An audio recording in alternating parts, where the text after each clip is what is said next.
I wanted to tell a couple of funny prison stories.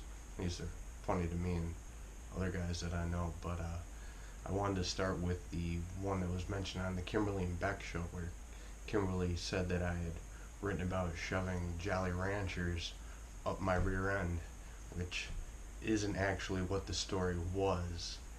And I could be mistaken, but I'm pretty sure Kimberly was actually, or is actually, married to a New York State corrections officer, so what she says is obviously going to be biased. But the story about me shoving Jolly Ranchers up my rear end isn't what actually happened. So where I was in mid-state, I had been on this unit 2C, and two guys that I regularly hung out with were named Pito and Bam. And this is kind of like the interior of the prison looks like a hospital. It used to be a mental hospital, so there were rooms with lockers that were chest high, and guys would leave stuff on top of their lockers: cups, food, writing supplies, books, whatever. And once in a great while, something would come up missing off the top of one of these lockers. So I got in a package, I got in some hard candy in a package, and I love busting guys' balls and, having fun. So one day I go to my boy Pito and I give him a handful of Jolly Ranchers, and I tell him, listen, I'm giving you these Jolly Ranchers. I want you to give some of them to Bam, and later I'm going to come back and I'm going to talk about the Jolly Ranchers and just play along. And so Pito knew I was up to something, but he knew to play along for some laughs. So a couple hours go by and I wait until Bam and Pito are together, and I come up to him and I say, guys, you're not going to believe this. Yesterday I left some Jolly Ranchers out on top of my locker and somebody took them. So today I took a bunch of Jolly Ranchers, I unwrapped them, I shoved them halfway up my rear, and I rewrapped them, I left them on my locker, and when I just went back there now, all the Jolly Ranchers are missing. And Bam's face started to turn red, and I look at Bam, I say, Did you take the Jolly Ranchers off my locker? And he said, Pito gave them to me. So we had Bam thinking that he ate Jolly Ranchers that had been shoved up my rear. But they never went up my rear. Nothing has ever gone up my rear end. So we laughed at him, and me told him how they weren't really tampered with. I had just rewrapped them, and we were just playing a joke on you. So as far as things going up my rear end goes, that's the story of the Jolly Ranchers. On the same unit, you get all kinds of people in prison, and on that unit, like every other unit, there were gang members, and I got along with everybody. And one day, two members of the Bloods come to me, and they knew that I would sell cigarettes, rolled up cigarettes, and they asked me if they could get a rolling paper for free.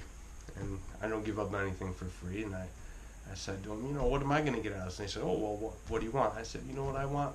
I want you guys to sing You Are My Sunshine. And they're like, oh, no way, no way.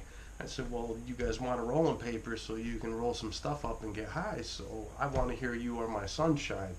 And they wouldn't do it. So they go back to their room, and a couple minutes later, I hear them call me, and I go and look, and they tell me, hey, come in here. I go into my room, or go into their room, and they're like, you really want to hear You Are My Sunshine? I said, yeah. So got these two thug gang members singing You Are My Sunshine to me for a rolling paper. Now, back in about 2011, I was locked up in the Wayne County Jail, and there was a guy who came in named Marlon House. Now, turns out Marlon House had just gotten out of prison after doing 15 years for killing somebody. And Marlon was super jacked. He looked like John Cena. Now, he had an anger problem. I think his anger problems had to do with women, though, but he had come into the jail because he had gotten upset at somebody, and he went and he broke out all the the door windows in the person's SUV, still hadn't taken his frustrations out, grabbed the rear view mirrors on the doors, snapped them off with his hands, then grabbed the actual door frame that no longer had the glass in it, and on all four doors grabbed the door frame and peeled them back away from the SUV. So the person didn't just need new windows and new mirrors, they needed all new doors. That's how big this guy was. So he comes into the jail and gets moved into my unit, and everybody's kind of weary of this guy because he's already killed somebody and he's super jacked. And now, at that time, I was facing a minimum of 15 to life. So guys gave me space, because when you're facing that much time, there's no difference between 1 life sentence and 2 life sentences. So I had a little 2-man table where I would sit and eat my meals, and I told Marlon, hey, come sit with me. And him and I would eat together. So I caught on that Marlon was basically a 14-year-old stuck in John Cena's body. So Marlon would always act like a kid. A nurse would come into the unit a couple times a day with a med cart and pass out meds. One night, about 9 o'clock, the nurse comes in, she's passing out meds, and Marlon's all trying to flirt with her. He keeps saying, I need medical attention, I need medical attention. And it clicked in my head, and I was like, man, I need medical attention. And I realized that I could probably pull a joke on Marlon. So I got a form called a sick call slip, and I filled it out in Marlon's name. And what I wrote on the form was that my rectum hurts and keeps leaking clear fluid. I submitted this form in Marlon's name. Nobody knew who turned it in. And the next morning, about 8 o'clock, Marlon's asleep in his cell, and over the unit PA system I hear, Marlon House, report to the infirmary. So Marlon goes up to the door's buzzed, and he leaves, he goes to the infirmary.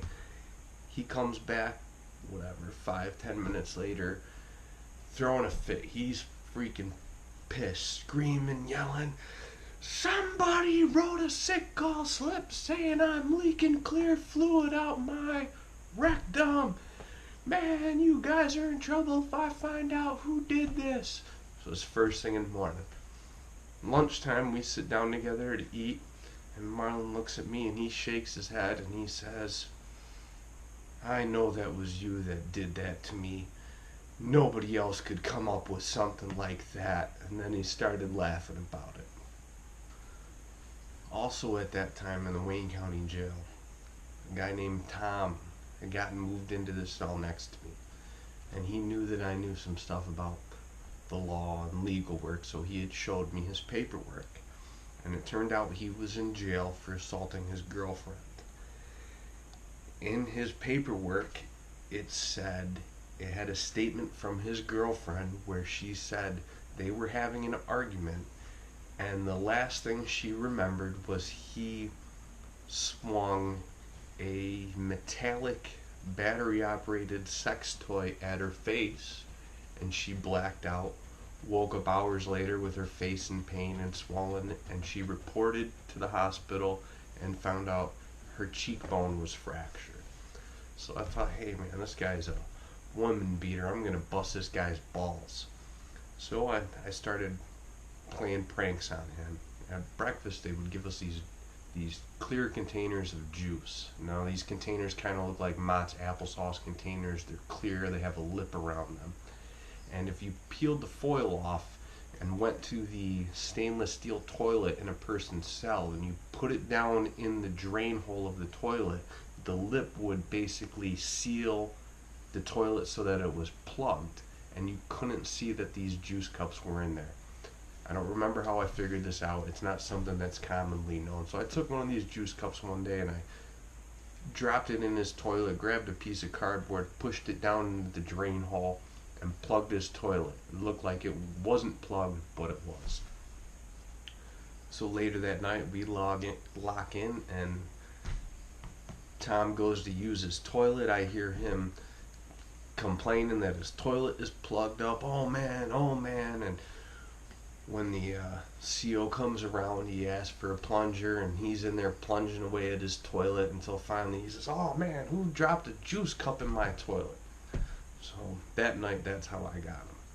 The next night, I took a bunch of salt packets. I took his toothpaste and I dumped all the salt into the toothpaste, and I kneaded it in, mixed it up, and put it back above the sink. And that night we locked in, and I leaned against my bars And I waited to hear him brush his teeth, and when he went to brush his teeth, I heard him gag, make all these gagging noises because his toothpaste was full of salt. So the next morning I hear Tom, he comes out, he says, I know it's you messing with me. I know it's you messing with me, because I was the only one who'd play jokes on people. So I said, yeah? So you know what I'm going to do for my next trick? I'm going to take a dump in your sink. And he got all mad and he said, yeah, you take a dump in my sink, I'm going to mess you up. I said, whatever you say, Tom.